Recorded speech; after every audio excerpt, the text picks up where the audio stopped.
हाय, hello, नमस्कार. मी शीतल तुमचं मनापासून स्वागत करते स्लाइस ऑफ लाईफ या चॅनलमध्ये.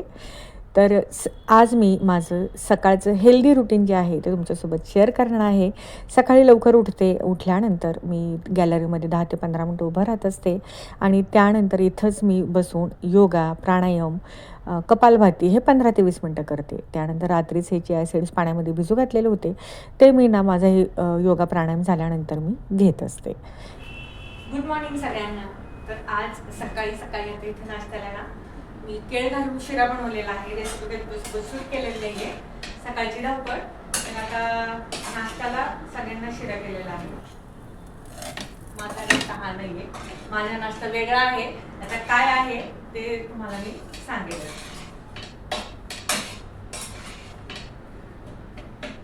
ते इथं शिरा गरम करते, समिधाला द्यायचं आहे नाश्त्यासाठी.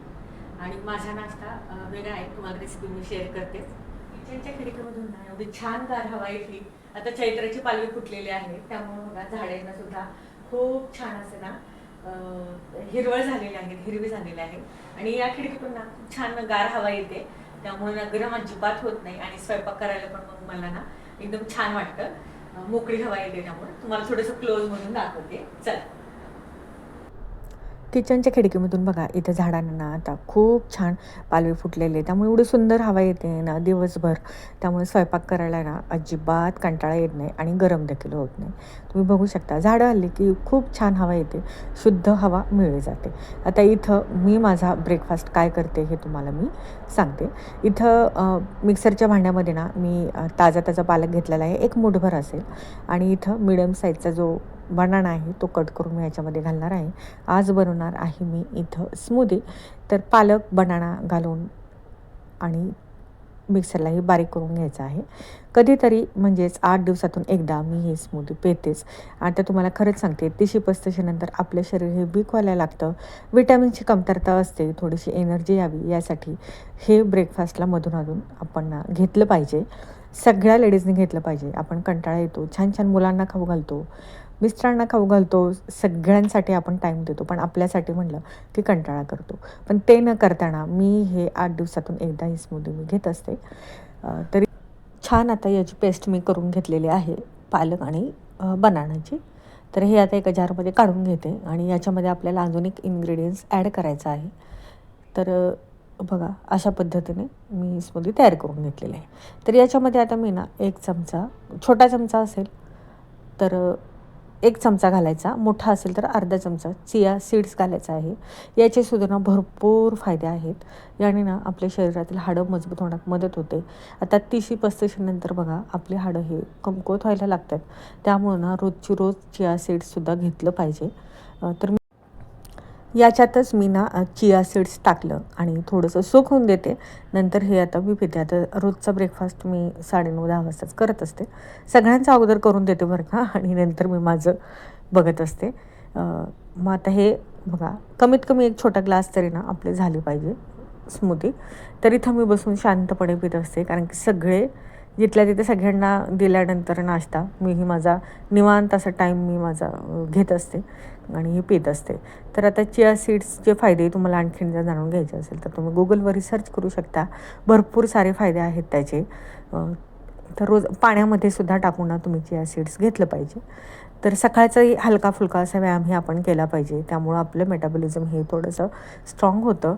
आणि याच्यामुळे ना मी सकाळचा फक्त प्राणायाम वगैरे करत असते आणि माझं काही जे व्यायामाचं रुटीन आहे ते मी संध्याकाळी ठेवलेलं असतं. कारण की सकाळी एवढी फार गडबड असते ना, काय सांगायचं, त्या गडबडीमध्ये आपल्याला ना ते जमत नाही. टिफिन वगैरे असतात, मुलांच्या सोडवायचं आणायचं असतं, त्याच्यामुळे मी सकाळचं व्यायाम करत नाही. आता नाश्ता केल्यानंतर 1 तासाने मी हे भिजवलेले 2 अक्रोड आहेत ना ते खाते. तर रात्रीत मी ना पाण्यामध्ये हे सोक करायला ठेवलेले होते. सकाळी सगळ्यांचे दिले आणि माझे हे 2 मी ठेवलेले होते. तर ते नाश्ता झाल्यानंतर 1 तासाने मी खाल्लेले होते. आता इथं पुदिना राईसची रेसिपी आज मी तुमच्यासोबत शेअर करणार आहे. तर त्यासाठी इथं पुदिना, कोथिंबीर, दही, अद्रक, लसूण आणि मिरची हे आपल्याला सामान लागणार आहे. इथं बघा, तुमच्या तिखट आवडीनुसार कमी जास्त हिरवी मिरची तुम्ही घेऊ शकता. अद्रक मी याच्यामध्ये घातलेला आहे, लसूण, आणि इथं बघा स्वच्छ कोथिंबीर मी धुवून घेतलेली आहे 1 कप. पुदिनासुद्धा मी स्वच्छ धुवून घेतलेला आहे, तो 1 कप. आणि दही सुद्धा तुम्हाला दिसत असेल वाटीमध्ये, ते सुद्धा आपल्याला घालायचं आहे. तर त्या अगोदर बघा याच्यामध्ये आपल्याला खोबरं आहे ना ते घालून घ्यायचं आहे वाटण्याच्या अगोदर. तर इथं माझ्याकडं ओलं खोबरं नव्हतं, मग मी वाळलं घातलेलं आहे. तुमच्याकडं ओलं खोबरं असेल तर तुम्ही ते सुद्धा घालू शकता. आता हे याचे ना मिक्सरला छान बारीक पेस्ट करायची आहे एकदम. नंतर आपल्याला दहीसुद्धा ॲड करून फाईन पेस्ट केलेलं आहे मी इथं. आणि आता हे झाल्यानंतर मी इथं पाणी प्यायला घेतलेलं आहे. जसं आपलं शरीर आपण हेल्दी खातो त्याचप्रमाणे आपलं शरीरसुद्धा हेल्दी राहावं यासाठी वॉटर इनटेकसुद्धा तेवढाच महत्त्वाचा आहे. दिवसभरात आता उन्हाळा चालू आहे तर कमीत कमी 4 लिटर पाणी मी पितेच आणि या बॉटलनी मी मोजून पिते, कारण की ग्लासने ना आपल्याला अंदाज येत नाही. त्याच्यामुळे मी बॉटलच भरून ठेवते आणि तेच मी मग त्यानेच मी पिते आणि मोजून 4 बॉटल मी पाणी पित असते. थंडीच्या दिवसात आपल्याला पाणी कमी जातं म्हणून मी 2.5 ते 3 लिटर पाणी थंडीच्या दिवसात होतं. पण आता उन्हाळा चालू झालेला आहे, डिहायड्रेशन होतं, त्याच्यामुळं ना पाणीसुद्धा भरपूर पिलं पाहिजे. आपल्या शरीराला जेवढं आपण हेल्दी फूड खातो त्याचप्रमाणे पाणीसुद्धा तेवढंच महत्त्वाचं आहे. तर इथं मी ना आठवणीने असा मध्ये ब्रेक घेऊन ना पाणी पित असते आणि 4 बॉटल पाणी हे दिवसभराचं मी पितेच. कधी कधी ना विसर पडतो पाणी प्यायचा कामाच्या गडबडीत, पण मी आठवणीने डायनिंगवरच ती बॉटल ठेवते. त्यामुळं मग आपल्याला येता जाता माझं लक्ष जातं आणि मग मी पाणीसुद्धा पित असते मधून. आता इथं पुदिना राईससाठी इथं मी ना सगळ्या भाज्या घेतलेल्या आहेत. म्हणजे गाजर घेतलेला आहे, वाटाणा घेतलेला आहे, परत बटाटा, तुमच्याकडे ज्या भाज्या असतील तुम्हाला आवडत ज्या असतील त्या भाज्या तुम्ही याच्यामध्ये ॲड करू शकता. तर मी इथं गाजर ना कट करून घेतलेला आहे. गाजर कट करायचं आहे, कांदा, परत टोमॅटो घालायचं नाही आहे या भातामध्ये. आणि तुम्ही बीन्स असेल बीन्स घालू शकता, शिमलासुद्धा घालू शकता, तुम्हाला ज्या भाज्या आवडतात त्या. पण आता माझ्या मुलांना ना शिमला वगैरे काही आवडत नाही या भातामध्ये, त्यामुळे मी काही ते घालणार नाही आहे. फक्त मी गाजर, वाटाणा, बटाटा हे एवढंच फक्त घालणार आहे. आता जी पुदिन्याची पेस्ट करून ठेवलेली होती ती मी साईडला ठेवली आणि बाकीचे सगळं जे भाज्या आहेत ना त्या आता मी कट करून घेणार आहेत. तर आजची ही पुदिना रेसिपी ना खरंच उन्हाळ्यामध्ये पुदिना खायला ना पोटाला थंडावा देतो. त्याच्यामुळं ना मी हे दुपारच्या जेवणामध्येच बनवणार आहे आणि तो राईस आमच्या घरामध्ये सगळ्यांना आवडतो मोस्टली, म्हणजेच मुलांना तर फार आवडतो. मग हा राईस केला ना मुलं अजिबात चपाती भाजी नसेल तरी काही हरकत नाही. आणि 8 दिवसातून एकदा हा माझ्या घरी राईस बनतोच. आज मुलंच म्हणली मम्मी की पुदिना राईस बनव, तो मी बनवायला घेतलेला होता. आता उन्हाळ्यामुळं ना थोडंसं चपाती भाजी पण मुलांना खाऊ वाटत नाही, मुलांना काय आपल्यालासुद्धा खाऊ वाटत नाही. त्यामुळे म्हटलं चला आज ना हाच आपण मस्तपैकी राईस बनवूया.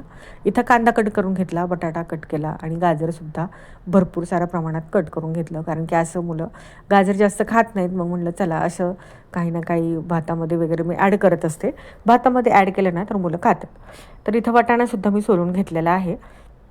अशा पद्धतीने आता सगळ्या ह्या पुदिना राईसचे जे लागते ना ते तयारी करून मी घेतलेले आहे. आता कुकर गॅसवर ठेवला, कुकर गरम झालं की तेल घातलेलं आहे. आता राईसला थोडंसं तेल हे जास्तच लागतं, मी थोडंसं तेलही जास्त घातलेलं आहे कुकरमध्येच. आता कुकरमध्येच मी हा भात बनवणार आहे. तुम्हाला आता दिसत नसेल परंतु मी जे करते ते दिसेलच. तर इथे खडे मसाल्यामध्ये मी दालचिनीचा एक तुकडा, लवंग आणि काळे मिरे हे 2-3च घातलेलं आहे. त्यानंतर कांदा घालून घेतलेला, कांदा घालून घेते. कांदा छान असा लालसर आपल्याला होऊन द्यायचा आहे, नंतरच त्या भाज्या आपल्याला ॲड करत राहायच्या आहे. आता कांदा आपल्याला लालसर झाला की इथं मी जिरी, मोहरी, हिंग, थोडीशी हळद घालायची आहे, जास्त नाही. ते घालून ना छान कांदा परतून घ्यायचा आहे. कांदा लालसर झाला की बाकीच्या सगळ्या भाज्या आपल्याला याच्यामध्ये घालून घ्यायच्या आहेत. बटाटा, वाटाणा, गाजर ते घालून घेतल्यानंतर भाज्या ना 1 मिनिट 2 मिनिट ना छान अशा ना परतून घ्यायच्या आहेत. लगेच तांदूळ टाकायचा नाही, कारण की त्या थोड्याशा अशा परतल्यानंतर थोड्याशा शिजल्यानंतरच मग नंतर आपल्याला ही पुदिना कोथिंबीरची जी पेस्ट बनवलेली होती ना ती आपल्याला घालून घ्यायची आहे. आता 2 मिनिटांनंतर भाज्या चांगल्या परतून झाल्यानंतर आता आपण ना याच्यामध्ये जी आपण पेस्ट बनवलेली होती ना ती आपण घालून घेऊया. 1 वाटी जे दही होतं ते सगळं मी घातलेलं आहे. वाटण करतानाच आपल्याला दही त्याच्यात ॲड करायचं आहे, म्हणजे पुदिना आहे ना तो काळपट होत नाही. नाहीतर पुदिनाची पेस्ट ना मग नंतर काळवंटी भातसुद्धा आपल्याला तो तसाच दिसतो, मग असा हिरवागार दिसत नाही. त्यामुळे दही घालायचं आहे थोडंसं. आता ती पेस्ट ना छान अशी परतून घ्यायची आहे, जोपर्यंत त्याला तेल सोडत नाही तोपर्यंत. आता इकडे तोपर्यंत ना माझं चाललेलं असतं की थोडासा कट्ट्यावरचा राडा आहे तो आपण आवरून घ्यावा, कारण की परत ना एक असं जर कामं नियोजनानुसार केलं ना तर खरं सांगते घरात आपला पसारा कट्ट्यावर सुद्धा जास्त होत नाही. तर इथं आता मी ना तांदूळ स्वच्छ धुवून ते सुद्धा या कुकरमध्ये घालून घेतलेलं आहे. इथं थोडं फास्ट फॉरवर्ड करते मी. त्यानंतर पाणीही घालून घेतलेलं आहे. तर अशा पद्धतीने मी हा राईस करते. झाल्यानंतर तुम्हाला मी ते दाखवेलच. तर आता थोडंसं मी लगेच काही कुकरला झाकण लावत नाही. थोडासा भात मी शिजवून देते आणि नंतरच मग ते झाकण लावते. कारण की काय होतं, डायरेक्ट जर आपण झाकण लावलं ना तर सगळं जे भाज्या आहेत ना त्या वरच येतात आणि खाली नुसता भात भात राहतो. त्यामुळं मी असं हलवून ना त्याच्यामध्ये थोडासा भात शिजवून देते आणि नंतरच मग हे कुकरचं झाकण लावत असते. तर तोपर्यंत म्हटलं चला आता भात शिजेपर्यंत बाकीचा कट्ट्यावरचा जो राडा आहे, पसारा आहे, तो आपण पटपट आवरून घ्यावा, म्हणजे नंतर जास्त पसारा होत नाही. आता आणि मग कट्टा स्वच्छ दिसलं की आपल्यालाही मग बरं वाटतं. नाहीतर तो कट्ट्यावरचा राडा बघूनच पुढचं काहीच काम आपल्याला करू वाटत नाही. आता इकडं भात शिजवतो होते तोपर्यंत पटपट मी सगळा कट्टा क्लीन करून घेतला. कारण की तोपर्यंत उभा राहायचं म्हटलं की म्हटलं चला उभा राहीपर्यंत आपण ना हे बाकीचं सगळं आवरून घ्यावं. आणि कोणाकोणाला अशी सवय आहे की गॅसवर कुकर जरी कुठलंही भांडं असलं तरी आपण कडेने ते पुसून घेतो, गॅस वगैरे असेल तर मला नक्की कमेंट करून सांगा. की मला तर मात्र अशी सवय आहे. ते इकडं गॅसवर ठेवलं आहे ना तरीसुद्धा मी कपड्याने ना पाठीमागं काय पडले हे पडले ते सगळं स्वच्छ असं पुसून घेत असते. आणि गॅस शेगडीसुद्धा ना लगेच क्लीन केली ना तर बघा छान वाटतं. नाहीतर मग परत स्वयंपाक करायचा म्हटलं की ना मूडच जातो, मग असं होतं. आणि लगेचच्या लगे कुठलंही काम केलं ना की पुढचं कामाचा आपल्याला लोडही होत नाही. आता इथं बघा जी पळी आहे ती पळी ठेवण्यासाठी मी अशी डिश वापरते. खाली ठेवत नाही, म्हणजे जेणेकरून आपलंही कट्टा म्हणा शेगडी म्हणा घाण होत नाही. आणि एका डिशमध्ये जर हे असे भांडे ठेवले ना तर मग ते सुद्धा व्यवस्थित राहतं, घाण होत नाही. आणि आपलं थोडंसं पद्धतशीरपणा वाटतं. कुठलंही काम जर आपण असं केलं ना तर घर स्वच्छ राहण्यास मदत होते असं मला वाटतं. भांडीही आपली मग व्यवस्थित क्लीन राहतात. तर इथं आता भात थोडा शिजला की मी झाकण लावून घेतलं आणि आता शिट्ट्या होऊन देते 2-4. आणि मी घड्याळाकडे बघत होते, कारण की मला जायचं होतं बाहेर म्हणजे कुठं ते तुम्हाला मी पुढे सांगेलच. तर इथं कुकरच्या 2-4 शिट्ट्या होऊन दिल्या, तोपर्यंत मी माझं थोडंसं आवरलं. मी चालली आहे आता बाहेर. 10th एक्झाम चालू आहे, त्यामुळं मी आता माझ्या मुलाला म्हणजे आदर्शला घ्यायला स्कूलमधून घ्यायला चाललेले आहे. आणि तर चला आता स्कूलमध्ये गेलं ना मी तुम्हाला शेअर करेन. आता बाहेर गेलो आहे आणि सिग्नल कधी पडला नाही, असं कधी होतच नाही. तर इथे सिग्नल पडला होता आणि भरपूर हा सिग्नल मोठा होता. मग इथं म्हटलं चला थोडंसं शूट घ्यावं. त्यानंतर स्कूलमध्ये येऊन पोहोचले, पेपर सुटला होता. सगळी मुलं बाहेर आले होते आणि मीही माझी आता वाट बघत होते की आदर्श यायची. तर सगळे पॅरेंट्स इथे गेटवरती उभा राहिलेले होते. जसे पॅरेंट्स येतील तशी ना मुलंही बाहेर येत होते. त्यानंतर मी इथून आदर्शला घेतलं आणि आदर्श थोड्या वेळात त्याच्या फ्रेंडसोबत पेपर डिस्कस करत होता, म्हणून मी इथं थांबले होते. तर इथून आता आदर्शला घेतलं आणि घरी येण्यासाठी निघालेलो होतो. तर डायरेक्ट आता घरी आलो आणि घरी आल्यानंतर ना 10 ते 15 मिनिटांना मी सोफ्यावरच बसले होते पाणी पिल्यानंतर. ऊन भरपूर वाढले ना त्यामुळे थोडं थकल्यासारखं होतं. आता बघा पुदिना राईस हा अशा प्रकारे झालेला होता. नक्की ही रेसिपी तुम्ही घरी ट्राय करा आणि दह्यासोबत हा राईस खावा, अप्रतिम लागतो.